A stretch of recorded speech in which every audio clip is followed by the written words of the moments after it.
Millions of years ago, the Earth clenched its fists beneath the crust and began to lift the land toward the sky. Tectonic plates, floating slabs of the planet's skin, carried entire continents on their backs. Heat from Earth's inner engine pushed these plates. It reshaped oceans, islands, entire worlds. One collision made mountains taller than any before, the Himalayas. This is Earth Origin Stories. Today we reveal the birth of the Himalayas, or as experts call it, the roof of the world. 240 million years ago, all continents were fused into one landmass, Pangaea. Then Gondwana split, birthing India, a wandering land on a collision course with Asia. At first, India drifted gently north, barely 5 centimeters per year. Then 80 million years ago, it sped up, reaching up to 15 centimeters per year, the fastest continental plate ever measured. Between India and Asia lay the Tethys Sea, a vast tropical realm soon to be erased. These waters teemed with ammonites, coral reefs, and life now found only in fossils. The distance closed, from thousands of kilometers apart to contact in only 50 million years, a blink of Earth's eye. India hit with unstoppable force, closing the Tethys forever. The crust crumpled, doubled in thickness, stacked mile upon mile.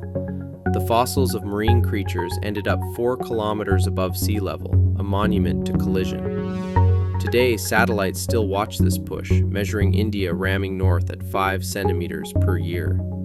The Himalayan peaks store enormous tectonic tension. They release it suddenly in devastating earthquakes, like the 2015 Gorkha disaster, which killed nearly 9,000 people and displaced millions. Nepal, scarred but resilient, has rebuilt time and again, because the Himalayas never stop shifting, always rewriting the land beneath them.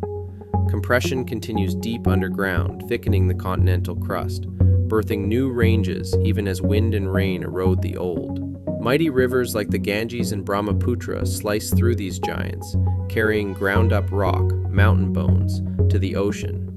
Those sediments form massive deltas like the Sundarbans, fertile floodplains that sustain entire civilizations downstream. The mountains trap the monsoon's moisture-laden clouds, triggering torrential rains that water crops for over 1 billion people each year.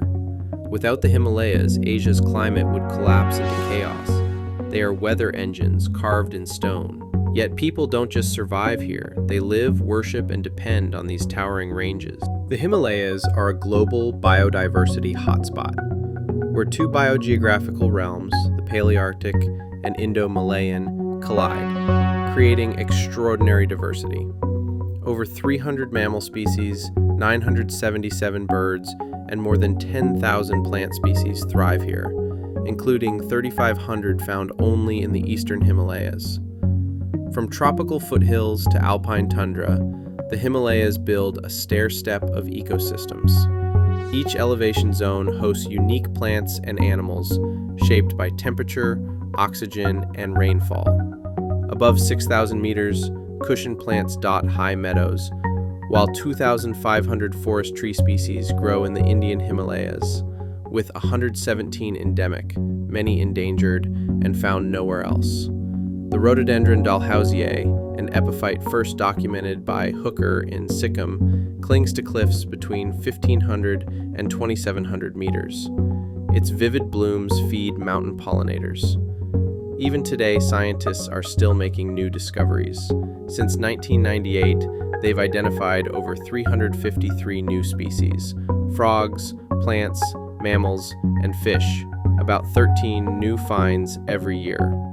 Just weeks ago, a new bat species was recorded in Uttarakhand, Myotis himalaicus, proof that Himalayan biodiversity is still revealing secrets. The Himalayas shelter flagship species like the elusive snow leopard, about 718 in India, the jewel-toned Himalayan monal, and the arboreal red panda. Both are culturally and ecologically priceless. The Himalayan black bear helps spread seeds through alpine forests, while snow leopards signal a healthy, intact ecosystem. The Himalayan wolf, Canis lupus chanco, shows rare genetic adaptations for high-altitude, low-oxygen terrain, a living link to ancient lineages. Even insects push boundaries here.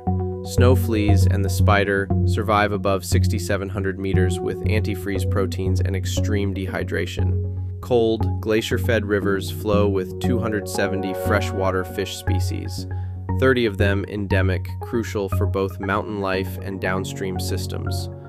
Medicinal plants like East Himalayan yew and spikenard anchor traditional medicine, but overharvesting threatens these priceless treasures. For many Buddhist and Hindu communities, forests are sacred.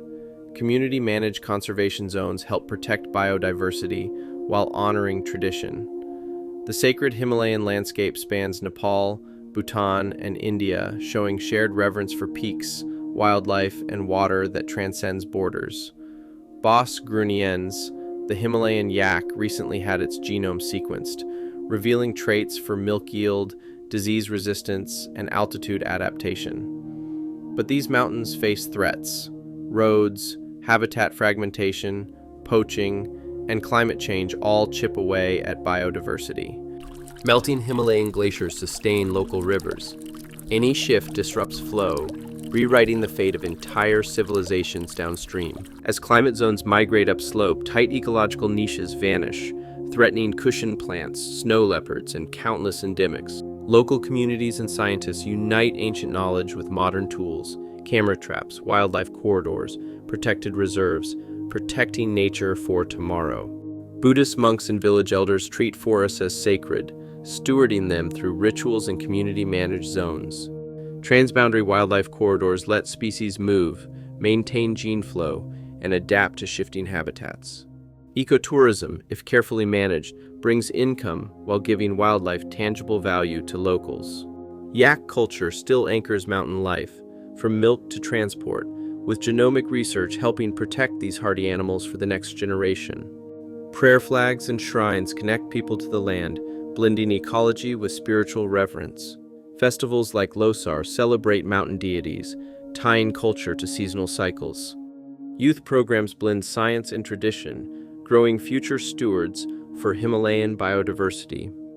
The Himalayas stabilize climate, water, and food security for billions. Their health echoes far beyond these slopes. From remote villages to city halls, these peaks remind us to rise with them, to conserve, to adapt, and to protect a living legend. For millennia, these mountains have shaped cultures and creatures alike. The Himalayas aren't relics. They are dynamic, living worlds that deserve our respect and wonder. Thanks for watching Issue 1 of Earth Origin Stories. Like, subscribe, and tell us in the comments what you want to explore next week. See you in the next chapter.